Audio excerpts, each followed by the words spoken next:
Hi, everyone, and welcome to the show. I'm Dr. Nicole Beurkens, and today I am excited to have Trudy Scott as my guest. Trudy is a nutritionist, and she and I have been colleagues and friends for several years now. And I'm really excited for her to be here to talk about her work in the realm of anxiety. And, so many of your kids with behavior challenges and other kinds of issues, anxiety is at the root of that. And so I thought it would be great to have her come on and talk about her experience with anxiety, the specific, really practical ways that she approaches that. And I know she's going to have lots of different information that you probably haven't heard before that will be really helpful. Trudy is a food mood expert, a certified nutritionist who's on a mission to educate and empower anxious women so they can find nutritional solutions for their anxiety and stress.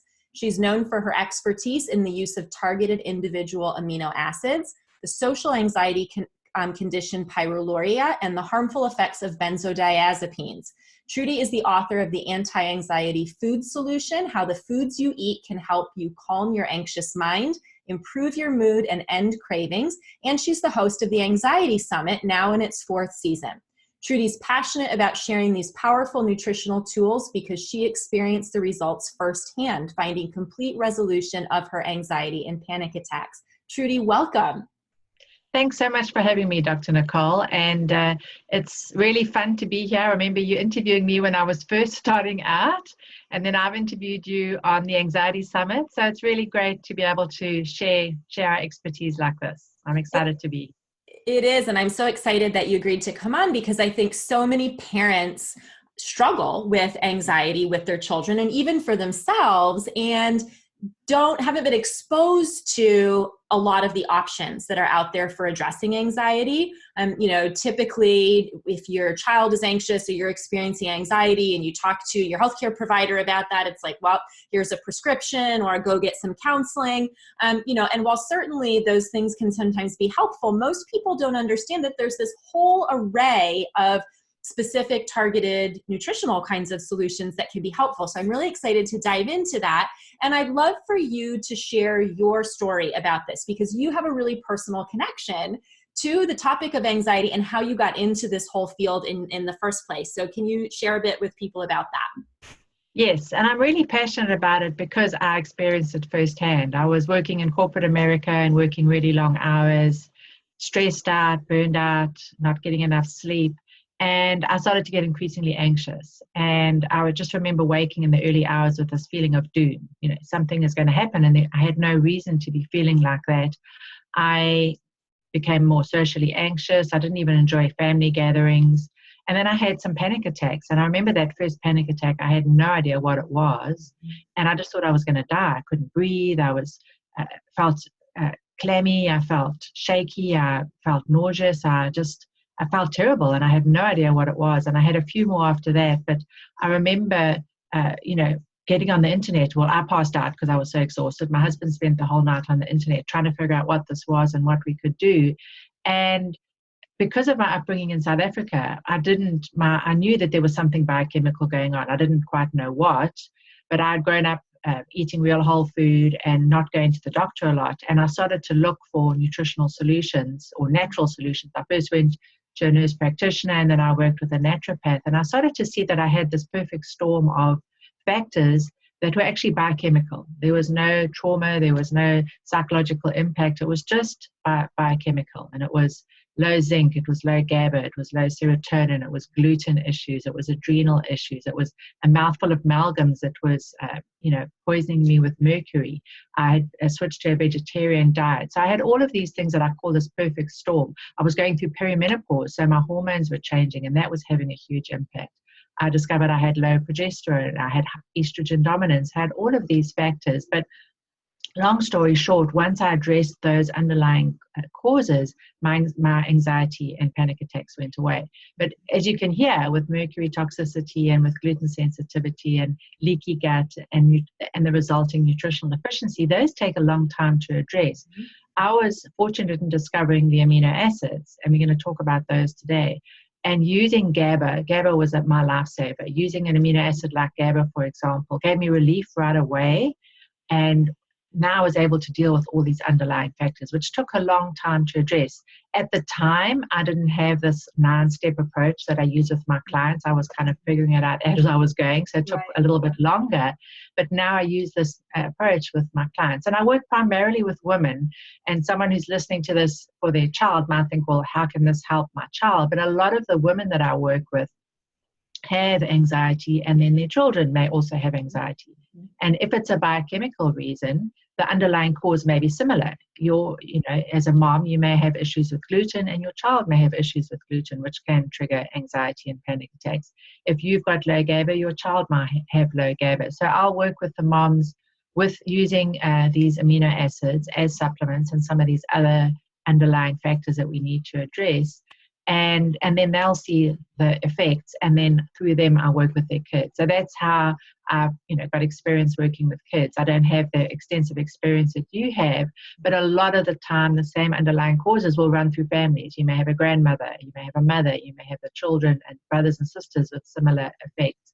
And long story short is, with the amino acids, with making all those nutritional changes, I no longer have anxiety. I no longer have panic attacks. And when I go to an event, I'm considered a social butterfly. I like to, mingle and I feel very comfortable in social settings. So there is solutions, and sometimes it can take a little bit longer to get to those solutions, but finding that root cause is so powerful.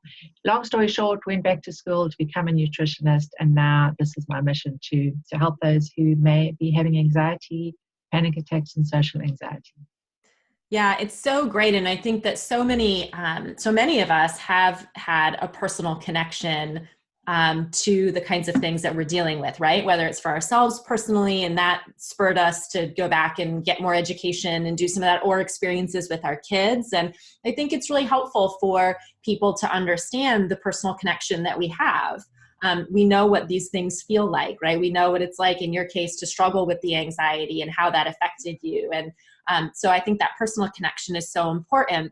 And I really appreciate what you said about the fact that there can be a lot of underlying conditions, whether it's with anxiety or, really any of the things that I talk about with families, whether it's kids who have autism or ADHD, or, they just have a diagnosis of anxiety disorder, depression, things like that. Often there are several underlying issues that need to be addressed. But what I think is so cool about the amino acids and those targeted aminos is, as you said, you can get relief pretty quickly. And I think particularly in the case of anxiety, which I see across the board with kids with behavioral challenges, whether they're diagnosed with things or not, anxiety is such a driving force for a lot of the challenges that kids experience.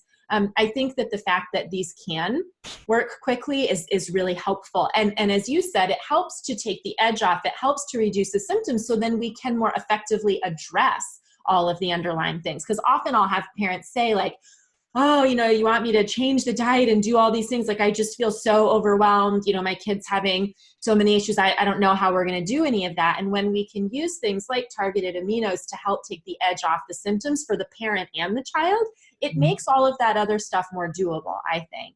Absolutely. Yeah. Because as you say, making those dietary changes are hard. There's the addictive component, there's the social aspect, and if you can make those changes, especially with children, so there's not this fight firstly, and then with moms, this willpower, and I'm white knuckling it and I'm getting through this. Right. It just makes it so much easier. And I just wanted to mention, you said using the aminos while you're addressing the underlying biochemistry imbalances, but the neurotransmitter or brain chemical imbalances are one of the deficiencies that we are addressing. Because a lot of people will say, well, isn't this like a Band-Aid? Isn't this like taking medication? It's just we're using it short term while we're addressing the real cause.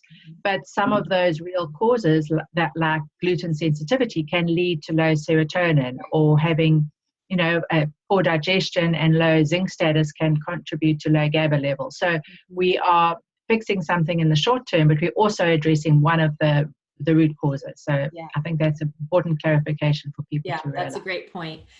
For people who aren't aware, we're throwing around this term amino acids. Can you just quickly kind of give people some context for understanding what amino acids are? What are we talking about when we say amino acids? So we're going to be, when we're talking about GABA and tryptophan as amino acids, they are supplements that are taken, in supplement form, and they are precursors for making some of our brain chemicals. For example, we'll use tryptophan to help us make serotonin, which is a calming amino acid, which also helps with low mood. And then we'll use GABA as an amino acid to help with GABA, which is also happens to be a neurotransmitter, which is also calming. They are the building blocks of protein. So they also, when we consume a piece of grass-fed red meat or a piece of fish or some healthy eggs, when we break those down, we break them down into amino acids. So that hopefully gives people an idea of what these amino acids. And when we've got issues like malabsorption issues or nutritional deficiencies, we don't have enough of the raw materials to make our brain chemicals or our neurotransmitters. So using these as supplements help top up our levels while we're addressing all these other factors. Yeah, I think that's helpful because people have often heard about things like, nutrients like certain vitamins or minerals and amino acids, maybe is a term that they've heard, but aren't really sure what they are. So I think that's some helpful context. So you talked a bit already about how when it comes to kids, you often start with moms because your population tends to be, adult women. And so you kind of start with moms and then, go to the kids. I'd like to delve into some case studies and just talk through some of the specific, targeted aminos that you use, certain types of cases that you use them for. I'd like to give people an idea of how these can be used because the way that you do this is so practical and can help with so many different things. So why don't we start with talking about anxiety that's caused by low serotonin. So you mentioned serotonin as being an issue. So let's start talking about that. How are some ways that you specifically address that? Maybe let's talk through a case. So firstly, we've got to think about what are the symptoms that go with low serotonin, and using a questionnaire is the way that I have been taught and found to be the most effective way to assess if someone may be low in serotonin. And we don't know until someone does the questionnaire and we look at the symptoms, and then we do a trial of an amino acid, of the respective amino acid to see if that's what they actually have a deficiency in, because the amino acids are only going to work if you need them, if that is what is the deficiency and that's what's causing the mood issue. So looking at the low serotonin symptoms, we'd look for anxiety where it's there may be a worry, incessant worry about things, reprocessing, rethinking things, like a child may come home and constantly talk about something that's going on at school that they're really, really worried about. Insomnia is a big thing, so not being able to go to sleep or not being able to stay asleep or even waking in the early hours. Cravings that are associated with all the brain chemical deficiencies, but with low serotonin, it's the afternoon and the evening craving. So they may do fine during the day, but come late afternoon, come in the evening, they're really wanting sugary foods. Negative self-talk, low lack of confidence, just fearful, or phobia. So any kind of thing where there's worry in the head, this sort of ruminating thoughts and fears. These are all low serotonin factors. Anger issues are also often very common with low serotonin. And the example that I'm going to give you is a little girl that I worked with. She was adopted. She was diagnosed with reactive attachment disorder and had explosive anger issues. And she also had insomnia, so she was not sleeping well at all. So she was very fatigued in the day, had really bad anxiety about going to school, and loved colored candies. She just loved sugary candies, and she was a big bread eater. And the mom came into this was a different instance where I actually was a friend who referred the mom, and they didn't have much money to spend. So I really had to figure out, a few things with the least amount of cost that would have the biggest benefit. And I had some blood work from her doctor. She was anemic. So we addressed that with an iron supplement and getting her eating quality grass-fed red meat again. We figured out that gluten was an issue, and she eventually went gluten-free. And we know that gluten can cause, a number of behavioral disorders. One of them being low serotonin because of the malabsorption issues and the damage to the gut. But what we found out that serotonin was a big factor for her. And the way we found out is that I had, asked the mom some questions, and it was very obvious with the anger, the insomnia, the anxiety, and the sugary cravings that it was likely to be low serotonin as a factor. So we wanted to do a trial of one of the amino acids. So in the office, I was talking to her about the fact that she loved candies and she loved bread. And I said, how would you feel about giving it up? And she was fuming with me. And she was in a swivel chair and she turned her back to me and she didn't want to talk about it. So I got an idea from her mom on how serious her symptoms were. And I said to her, she still had her back to me, how about trying this amino acid? It's called tryptophan. It's 100 milligrams, and it's a chewable, and it doesn't taste pretty bad. How about trying it and seeing, and then we'll talk a little bit later. Don't worry about what I said earlier. So I gave her 100 milligrams of chewable tryptophan, and this is a nice one to use with kids because it's a nice small dose. We want to start low with kids. She happened to be 11 years old, and it was a nice starting dose. And she chewed this tryptophan, and within 5 minutes, she turned around, smiled at me and said, I think I can do it. I'm ready to do it. And it was amazing. Just these 3 interventions completely turned this little girl around. She went gluten-free. We got her iron levels up, and she started to use tryptophan. And once we'd figured out that 100 milligrams during the trial was going to have an impact, we actually got on a 500 milligrams. We moved up, pretty quickly over the course of the next few weeks to 500 milligrams twice a day. That was mid-afternoon and evening. And this little girl was, transformed. And no more anger issues. And her anger issues had been so bad that her mom had to physically sort of cower over her to protect her from hurting herself and hurting others. That's how bad her explosive anger issues were. So we got resolution of the anger, the insomnia, the anxiety, and it helped with the cravings. Now, a little bit after I started working with her, she went off to a party and she had some cookies and she had exposure to gluten, and then they could see how strong this exposure to gluten correlated with those symptoms. And this is pretty common to see this kind of result. The important thing is figure out if it is low serotonin, and it could also be low GABA, and it could be the gluten, and it could be multiple other factors, but figure out those root causes, do the trial, and then see how the child responds.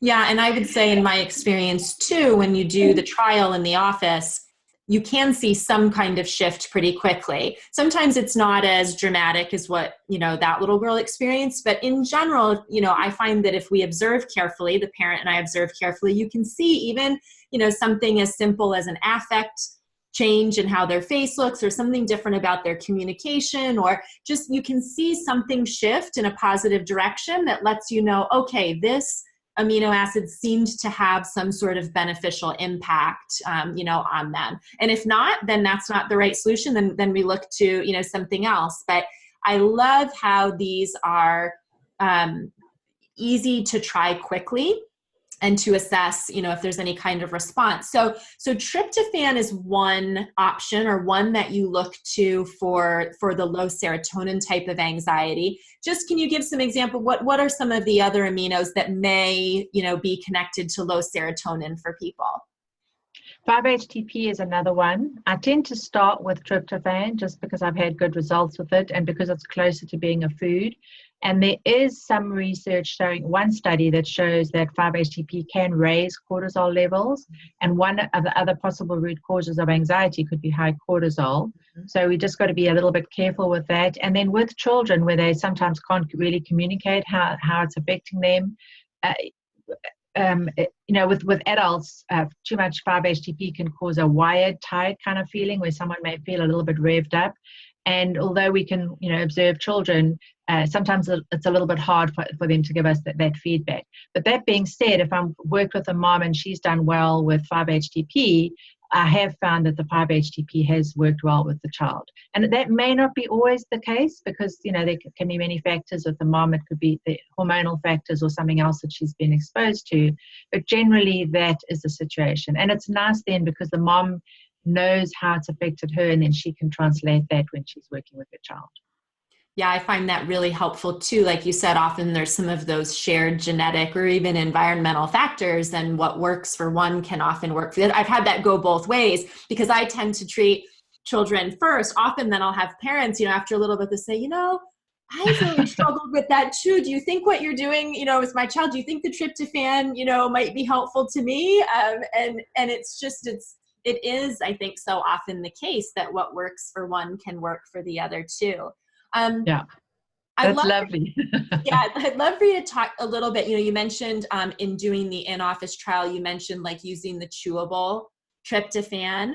Can you talk a little bit about the trial that you do? Because I think sometimes people might think, oh, so I just, can get a capsule and swallow it. And while we do use capsules for these, there's a different way to do it when we're trying it out.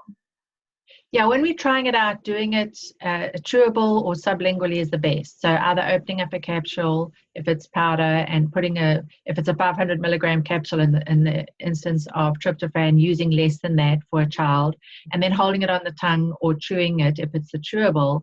And that way we're getting quick results. And when I say quick, we should expect results in the office within 5 to 10 minutes. And a lot of people say, well, wow, that just sounds too good to be true.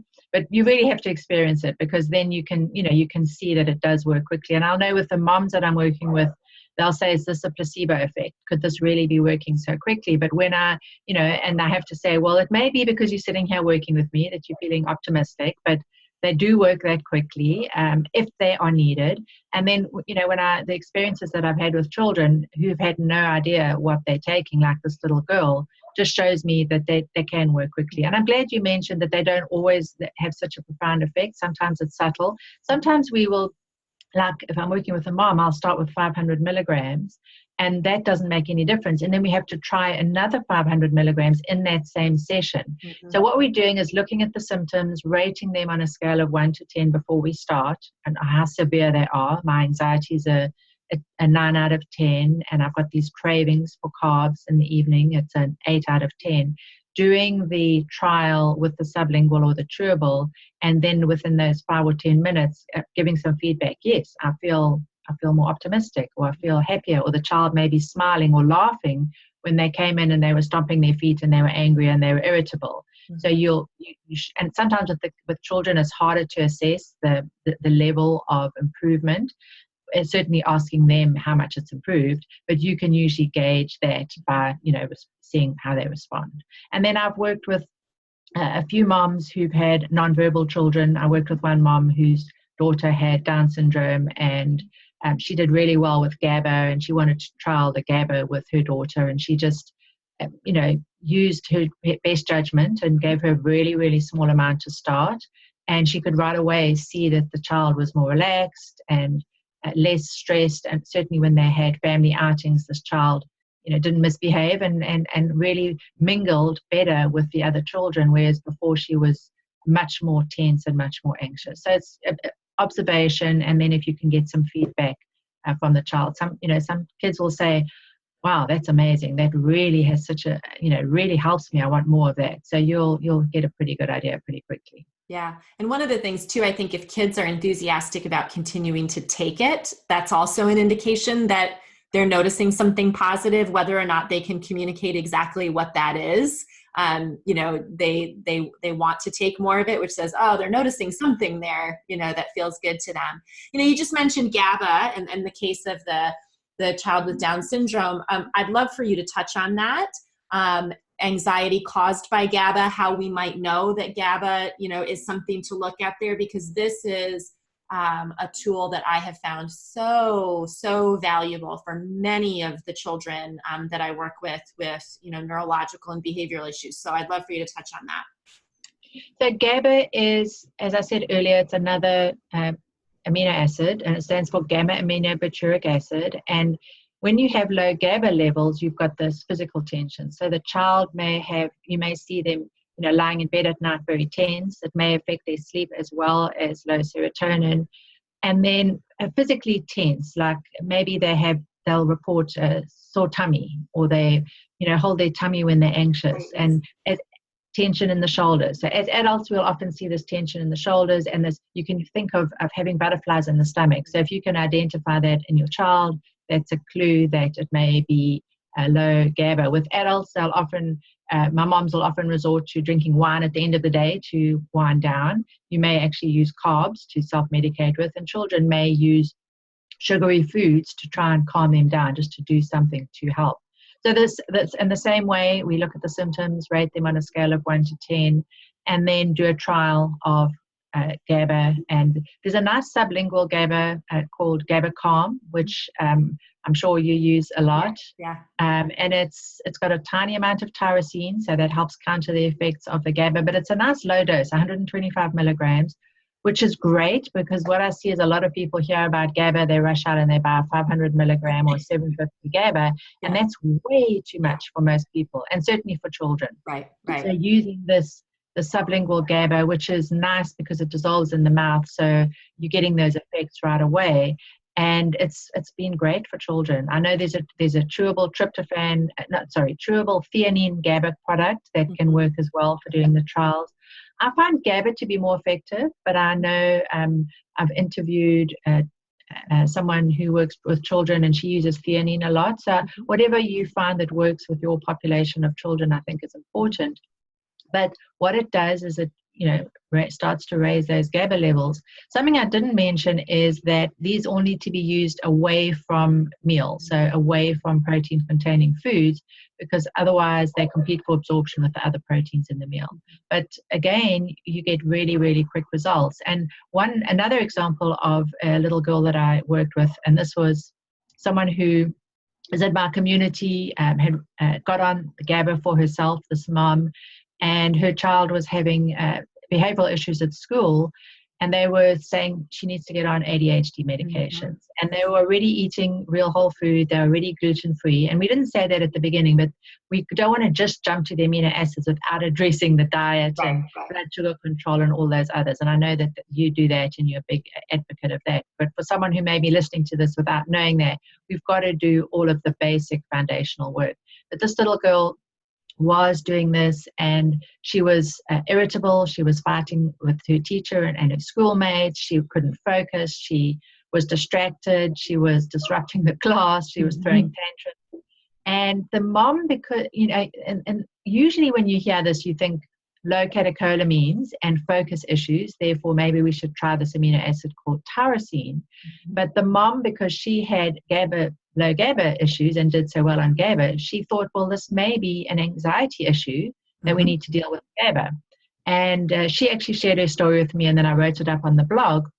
But it turned out that GABA eased her anxiety, and it was the anxiety that was causing the focus issues and the acting out. So with children, as you know, it's sometimes hard to figure out, is this anxiety or is it focus issues that is causing these behavioral issues? And for her, it was the anxiety. When she got on the GABA, she was calmer, and now she could behave well and focus. And the mom said, she's almost like a different child. GABA has truly changed our life. So, but without doing a trial, she would never have known. So this is what we see. I've seen this with adults, and then we see it with children as well.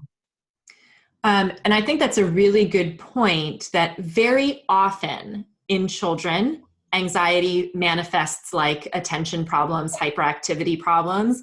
It's very common for me to see children and teenagers at the clinic who have been diagnosed with ADD or ADHD, or that's the assumption that that's what they have. And actually, when we delve into it, the issue is they're highly anxious, highly stressed out, and that looks like problems with focusing, problems with regulating their emotions and behavior, problems with getting their schoolwork done, problems with hyperactivity. So that's a really important point. And I love the GABA calm. I mean, you were the one years ago who first told me about that form of GABA, and it's wonderful. It's the right dose for so many kids and teens.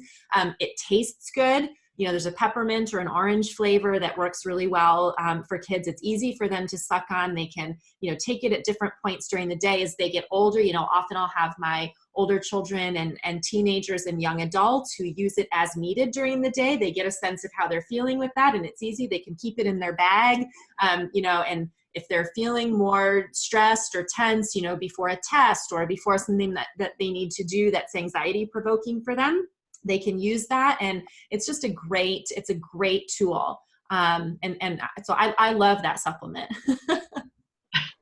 Yeah, I do too. And it was my lifesaver when I was having my issue. So personally, I love it. And then I see great results. And as you say, it's pleasant tasting and it's easy to do. The tryptophan, on the other hand, if you don't use the chewable, is pretty nasty tasting. Right. So some of the, I should have shared this, but a tip for using the tryptophan as a powder. And for some people, continuing to use it sublingually will give them better results than swallowing it. Mixing it in with a little bit of inositol is helpful, and that helps with some of the OCD type behaviors or obsessive tendencies, or mixing it with a little bit of mashed banana can be very helpful. So those are some tips for using the tryptophan as a powder going forward. That's great. That's a great tip. And are there some other ones with like the physical tension, those kinds of things? I know that GABA is good. You talked about tyrosine a little bit. Are there any other ones that you think parents should be aware of, or maybe be looking into? So tyrosine is the typical one that we would think about for attention issues. So if a child is fatigued and does have attention issues, tyrosine can often help. So that would be one that we might want to consider trialing. The other one that can be very helpful, and you talked about this right at the beginning, with carb cravings and sugary cravings and maybe bread cravings, is certainly if you've got a child that is only eating carbs and only eating dairy and not eating nothing else, and the thought of them having to give that up, and you're going to think about the performance that's going to go on in the home, is if it's an emotional connection to the food and it's related to low endorphins, there's an amino acid called DPA, D-phenylalanine, which is an amino acid that in a roundabout way raises endorphin levels because it affects how these endorphins are broken down. So it destroys the enzyme that helps to break down endorphins, and in that way it raises our endorphin levels, so we have this feeling of comfort and reward and pleasure. And when you've got low endorphins, then you are drawn to certain foods because they in a self-medicating kind of way, they give you that pleasure and that reward. And if you can use DPA to break that addiction, it can often make that transition to getting off those carbs and those dairy type of addictive foods a lot easier. Yeah, and I've seen that happen, especially in kids who seem to want a treat all the time for everything, or it's like the way that they get themselves motivated is by, I'm going to be able to have, this treat or this carb or this sweet, that I want. And then there can be such an addictive pattern there for many kids, for adults too, but for many kids. So I'm glad that you mentioned that one. This is so helpful to give people an overview of the connection between these various amino acids and the types of symptoms their kids may be experiencing, to give them some starting points for looking at that. And certainly, just some things to be talking with their practitioners about or gathering more information about. One of the many things I love about you is that you have such a wealth of resources available online for people. So we don't have time to get into everything tonight. We've just covered the tip of the iceberg with all this, but I do want you to share with people, where can they find more information from you online? You've got this amazing blog. If they want to access more about this, where can they find you? How can they do that? Thanks. My book, The Antianxiety Food Solution, covers all 9 steps. So it talks about the diet. Thank you. Mine is all dog-eared, and this is a well-used book. I recommend it to people very often.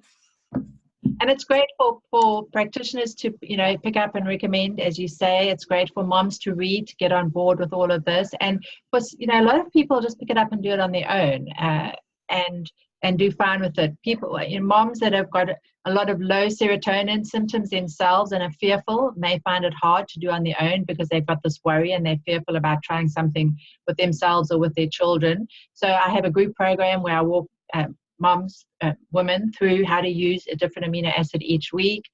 As you mentioned, I've got my blog, and a lot of people come there and read about what I do. I share case studies. I've got a newsletter where I share an article each week. And then the Anxiety Summit, which you were on, is a great resource where I've interviewed other practitioners on the amino acids that we've talked about today, and various other underlying biochemical causes of what can trigger some of the anxiety. And now I've just launched the Anxiety Nutrition Institute at last, where I'm teaching practitioners on how to use the amino acids, because the more practitioners we have using these amino acids, the better results we're going to get, because they have such an integral part in so many different types of practices. And it's so wonderful that you are using them in your practice. And if we can get more people doing your kind of work using them, I think it's going to really make such a big difference. Because as you said at the beginning, a lot of people with children with anxiety or them having anxiety, they'll go to the doctor, they'll be offered a medication, or they'll be offered therapy, and they're not told that there's any other option. So having this kind of information available to them, I think, is going to make such a big difference. Huge and difference. We've got all this research on, this term nutritional psychiatry. There is research behind a lot of this, behind the dietary changes. We just need to get it available and into the hands of practitioners who can then, share this with their patients and clients.